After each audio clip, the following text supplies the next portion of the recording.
title, Risks and Hazards. Everyone needs to make sure they're safe while they're working or volunteering. This means you, the people you volunteer or work with, your supervisor or manager. This video or others will help you to know how to be safe at work. Every workplace is a little bit different and has their own rules. Ask your supervisor or manager about the rules where you work or volunteer. It is your manager's job to make sure the place that you're working or volunteering is safe for everyone. It is also your job to let your manager or supervisor know if you notice there is a hazard that could hurt you or someone else. There are a few words that we use in this video that you may not know.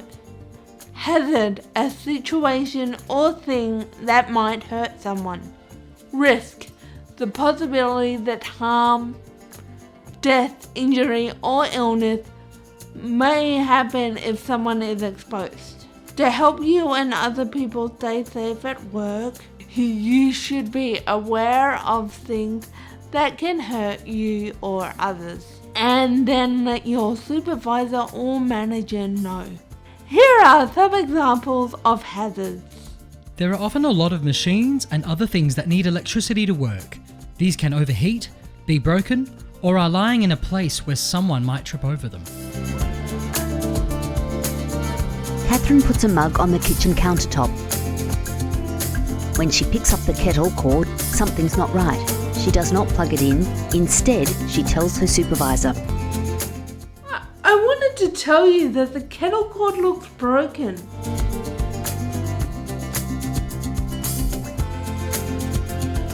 As Catherine leaves the kitchen with her coffee, she has to step over an extension cord running across the floor.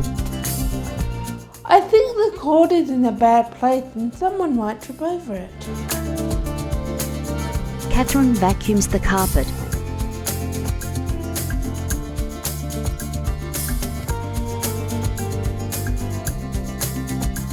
But when she unplugs the vacuum, the cord is frayed. I think the vacuum's broken. The cord is frayed.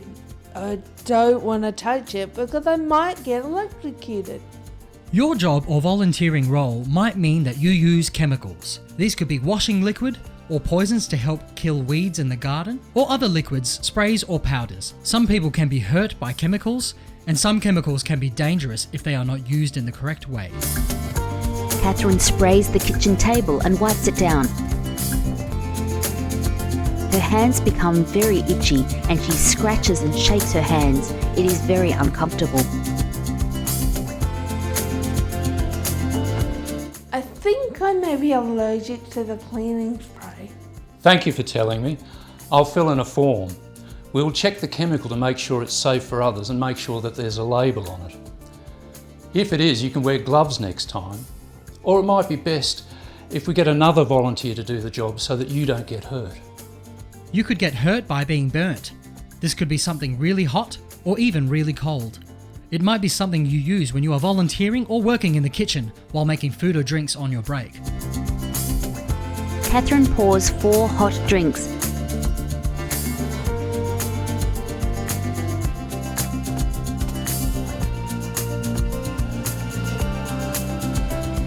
But spills them when trying to carry 2 mugs in each hand. Some of the equipment you have to use while volunteering or working can be very sharp. Your supervisor has to show you how to use them properly. Chris shows Catherine how to use a box cutter, carefully extending the blade for cutting, being sure to cut away from yourself and not towards yourself, and then retracting the blade when you are finished.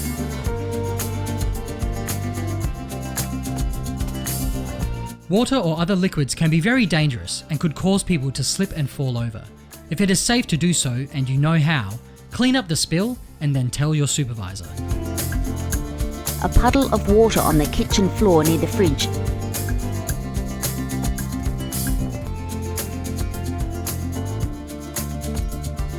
Catherine uses paper towels to soak up the water and then tells her supervisor. There was a puddle in front of the fridge. I've cleaned it up, but I thought I'd let you know in case the fridge is broken and it happens again. There could be other things that cause people to trip and fall over. Let's look at some examples and show you what to do if you notice them. A corner of a plastic mat under a desk chair is turned up. Michaela walks to her desk and her foot gets caught in the trip hazard. I just she tells tripped the on the mat supervisor. in front of my computer. I'm okay. I'm just letting you know because I nearly hurt myself. And somebody in the future might get hurt if it's not fixed.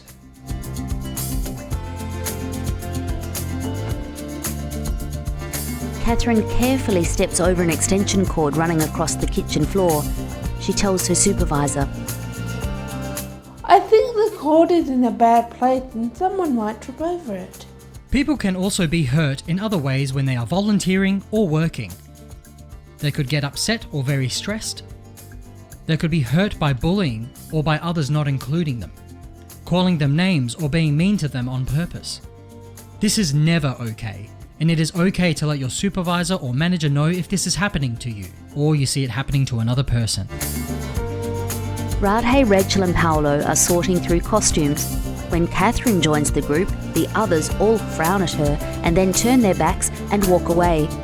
Catherine is left alone and sad. How was your day, Catherine?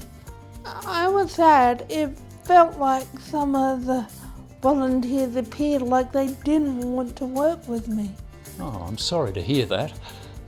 Look, would you like to go into my office to discuss it further? I want to make sure that everyone here feels included.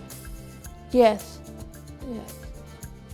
If you see something that might hurt you or others, you should let a supervisor or manager know. Even if it's not an example you saw in this video, but it hurt you or you saw something hurt someone else, always tell your supervisor. That way they know about the other things that can hurt people at work. The supervisor will record it on a form or on the computer, so risks and hazards can be removed for other people in the future. Credits: Catherine Hall, Chris Williams, Michaela Cantwell, Rachel Yorston, Radhe Osborne, Paolo Castro. Produced by Mitri Kamash. Logos: Volunteerability, creating inclusive opportunities. Orana, Northern Volunteering, Southern Volunteering. Funded by the Australian Government Department of Social Services. Orana acknowledges the Kaurna people as the traditional custodians of the land and pays respects to the elders past, present and emerging. Auslan interpretation by Mikey Webb. Audio description by Kari Seeley.